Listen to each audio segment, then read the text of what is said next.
Hello everyone! Welcome to another vlog! So for today, off tayo guys. And kahapon, off ko din. Pero binasa ko muna yung packet na binigay sa akin ng facility.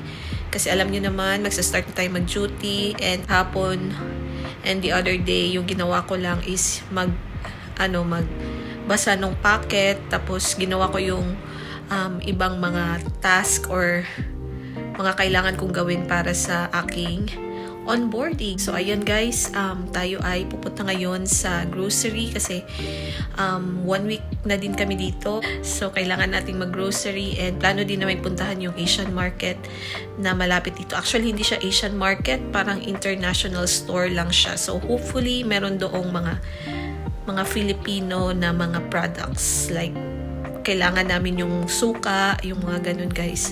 So ayan guys, update ko na lang kayo later. See you all.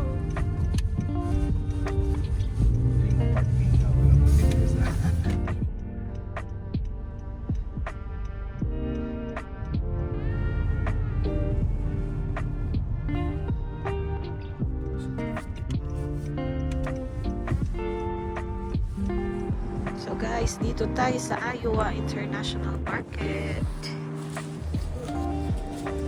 Let's get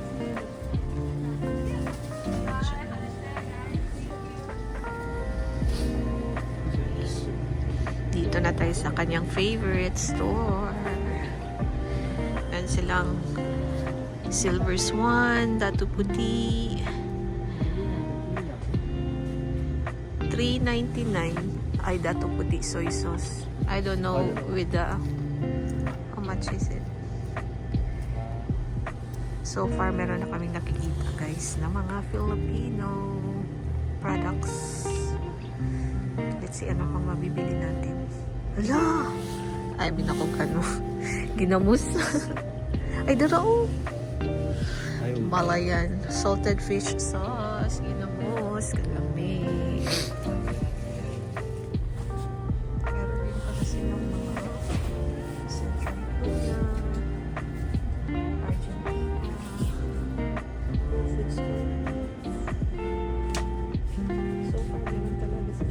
Bentang Filipino products.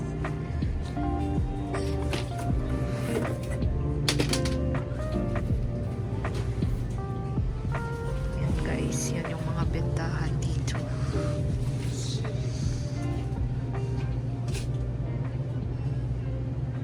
So kung bumili nito, hindi ko alam kung magkano. Sana may maliit. Mga noodles nila guys, meron pa din sila ng mga usual na binibili natin sa Asian market. Chicken sa tanghon, yan yung mga famous na mga Korean noodles. Wala, meron sila nito. Paborito namin yan. Dito pa namin makikita, hindi namin yan nakita sa Pinas. Naghanap kami ng mga dadalhin. Marami din silang mga ano dito. May mga turon may mga turon pa guys. Not bad. Kala ko wala masyadong Filipino na mga food. Yun nga lang walang presyo. Meron tayong mga noodles dito pero iniiwasan ko muna yan guys. Iwas muna ako sa mga madadaming may mga preservatives na food as much as possible. Tosino? Kuha lang isa. Oo. Is it the usual na ginabigpalit na to sa Omaha? Ay, lami man siguro na Pampanga. Basta ko, lamig ito rin na. Pampanga na Tosino. Try namin. Bulod guys, bulod.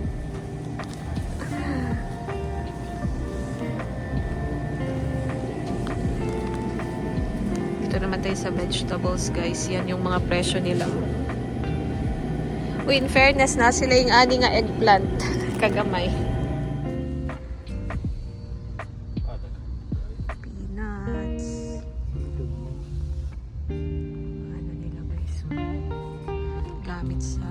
Kitchen. Hanap kami ng munggo. Grabe, pang isa ka tuig ko po nila munggo. Dito naman mga spices. Tama ba? Spices. Indian section. Mga tea.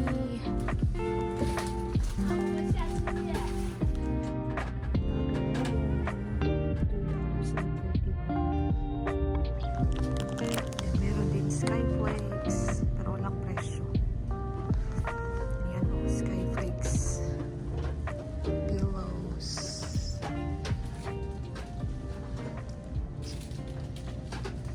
Chippy. Martes. Tempura. In fairness talaga sa store na to, medyo maraming Filipino or products. Ayan, bottled Coke, bottled Fanta, bottled Sprite. Ito ako sa tikas.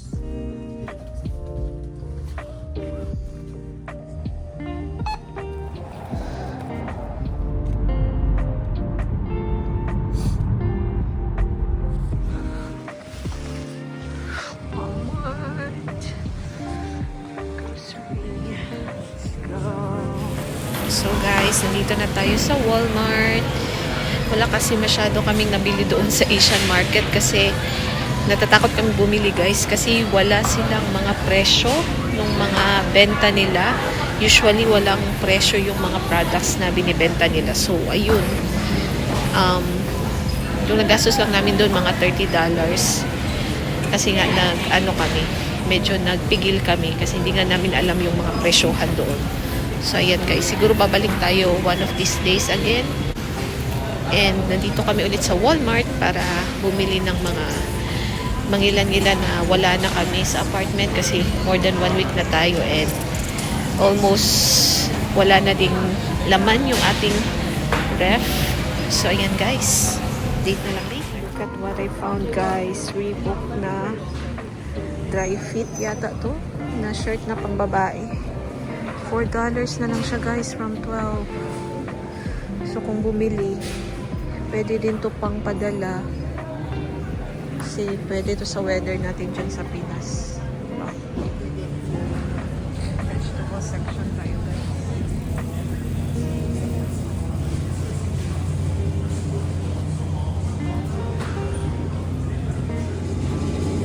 Ito ko ba i-try? Naka-roll back siya. Try tayo ng isa. Lagi ko ito nakita sa mga TikTok tsaka Facebook reels. Let's try that one. And I think parang healthy siya. Parang yan, support digestive health chart. Let's see.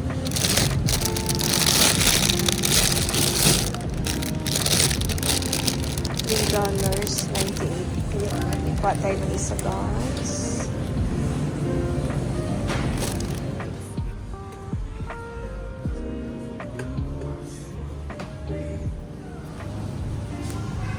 Update sa cart.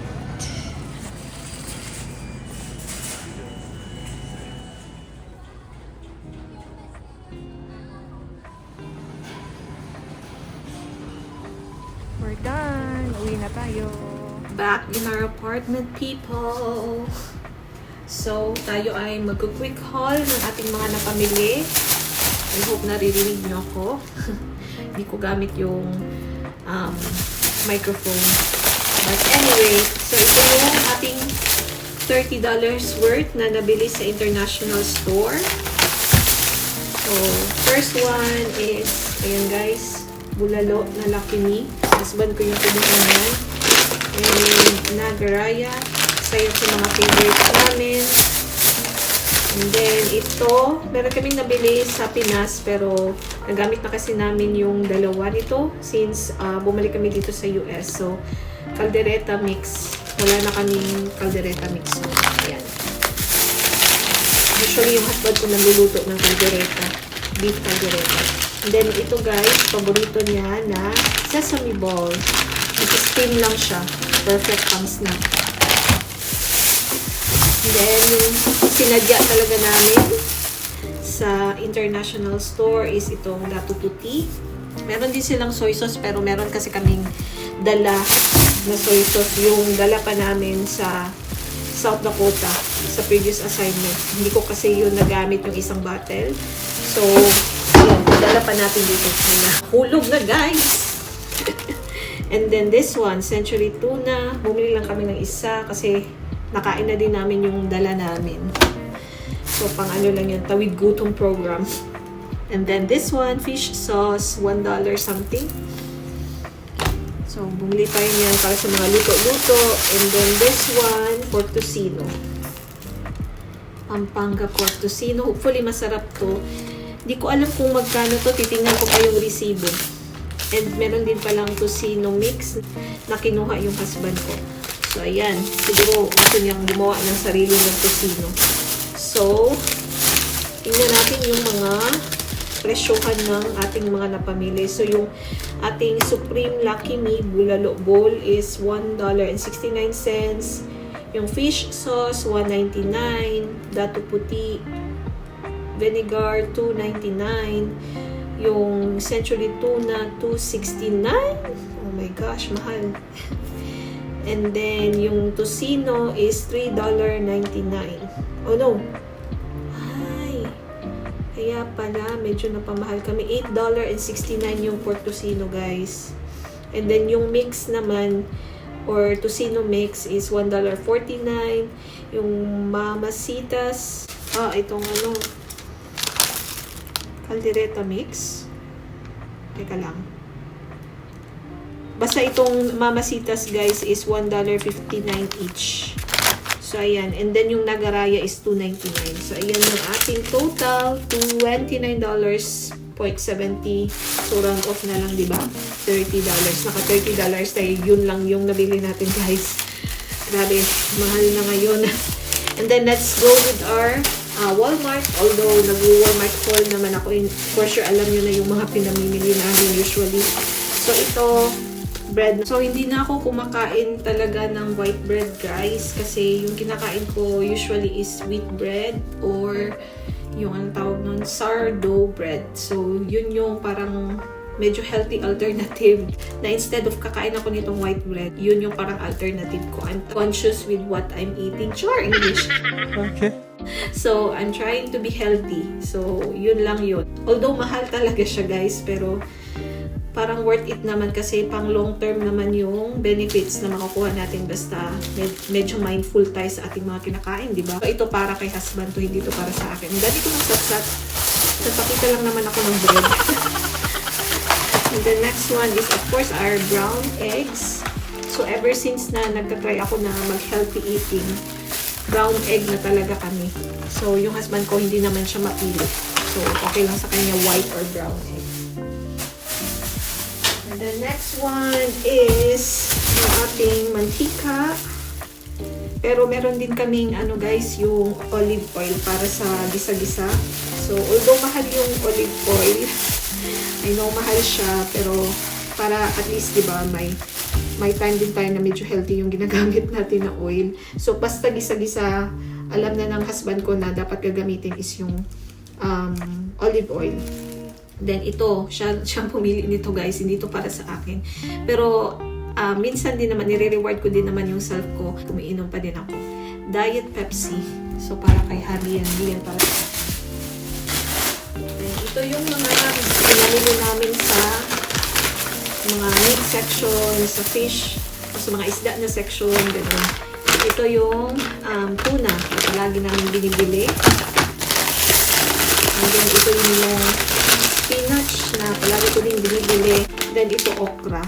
Cut okra kasi plano kong gumawa ng parang overnight na juice ng okra. Nakita ko lang siya sa isa sa mga influencer. Nakita ko to sa kanya and then ayun, itatry ko guys, i-ano lang siya sa water, i-dip lang siya sa water overnight and then yun yung iinumin mo first thing in the morning. Parang detox katawan. And the next one is Of course, potatoes. Yung mini potatoes. Hindi na bumibili yung husband ko ng malaking potatoes kasi minsan na ano lang na sisira sa amin. So, ito na yung binibili niya. And then, bumili din ako nito $3 something na organic apple. Apples na pwede nating baunin, pwede ding snack natin kasi, di ba?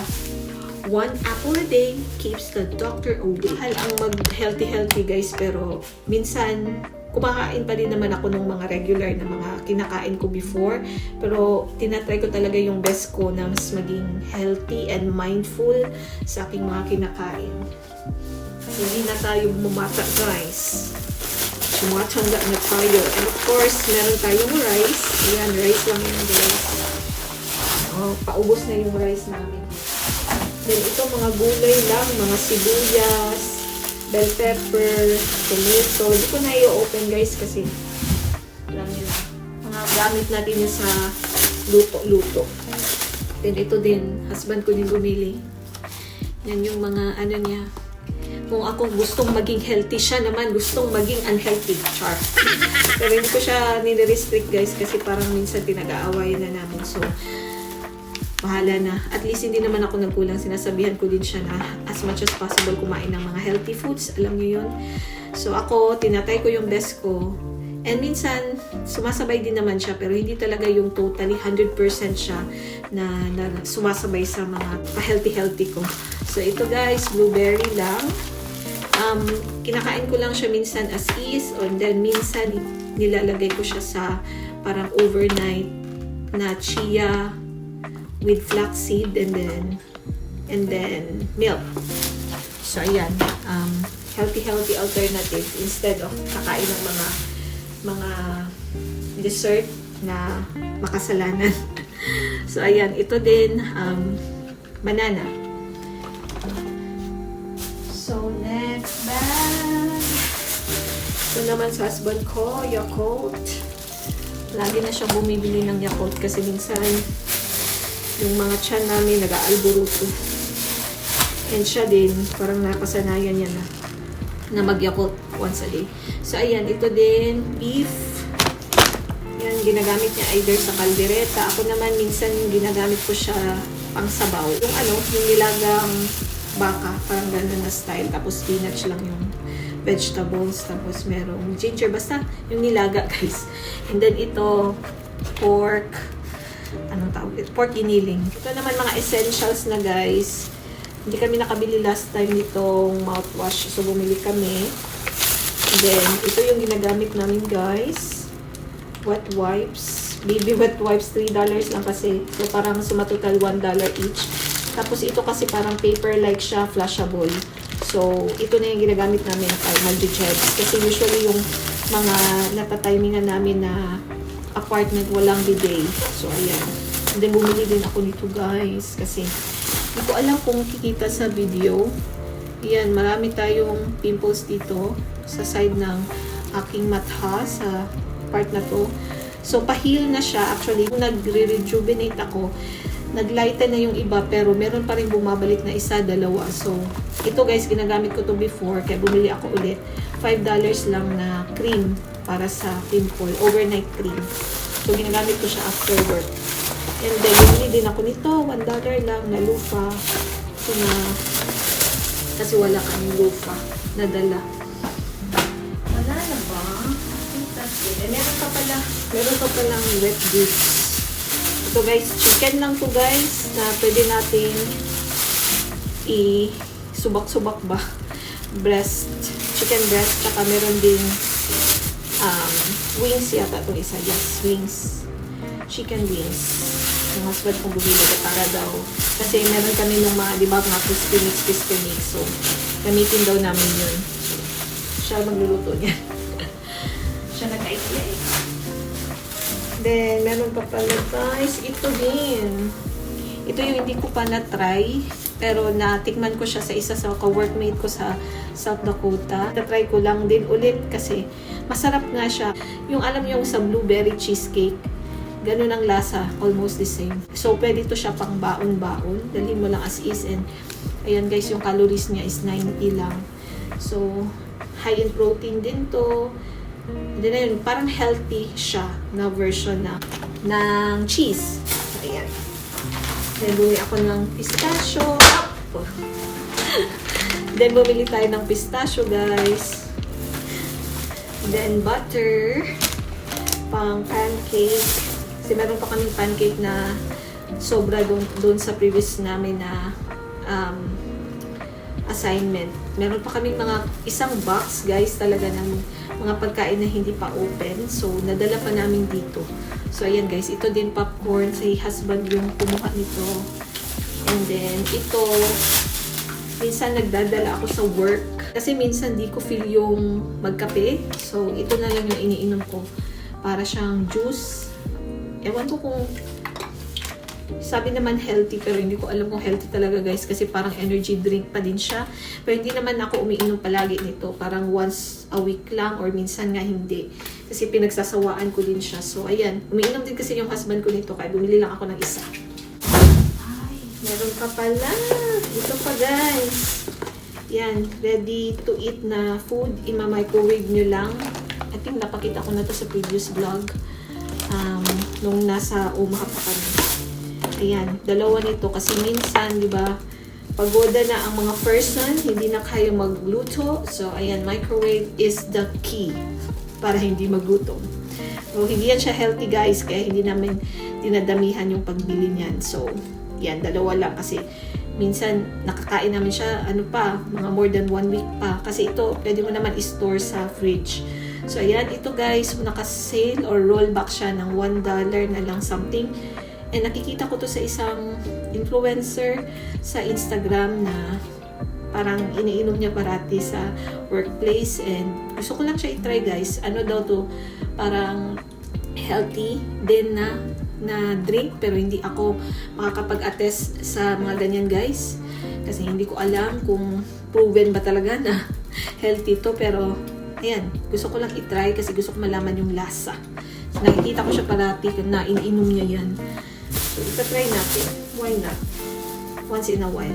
And then, ito sweet peas para sa mga paluto-luto ng husband natin.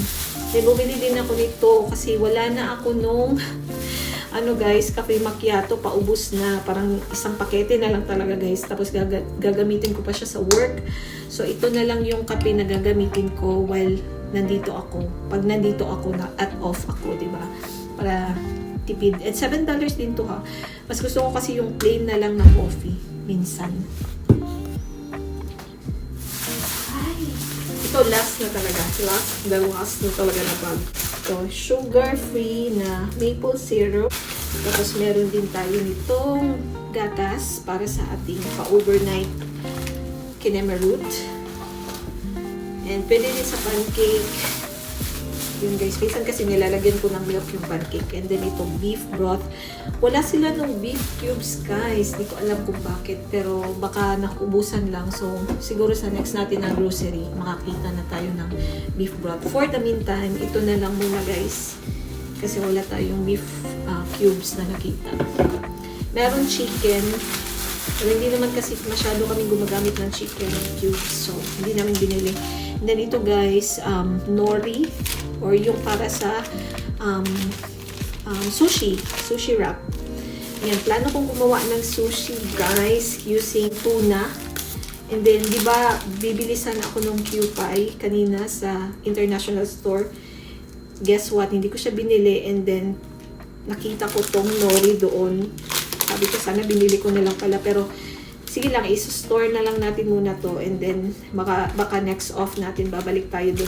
Ang pangit lang talaga doon, guys, is walang mga presyohan yung mga products nila. Every aisle, parang makikita mo isa, dalawa lang yung may price. And the rest, walang price. So, wala kang idea. Parang blinded ka pag bumili doon. Parang, sige na lang, kung ano lang yung bibilhin mo, yun lang talaga, bibilhin mo. Kasi kung kuha ka ng kuha, hindi mo alam yung presyohan. Patay ka, hindi mo alam, mahal na pala yung babayaran mo. So, ayan. And ito nakita ko sa Walmart. $1 something lang kasi siya. Yung pang-roll sa sushi. Ayan. So, gagamitin natin to. So, soon, gagawa tayo ng sushi wrap. That's it for our haul, guys. And maglilipit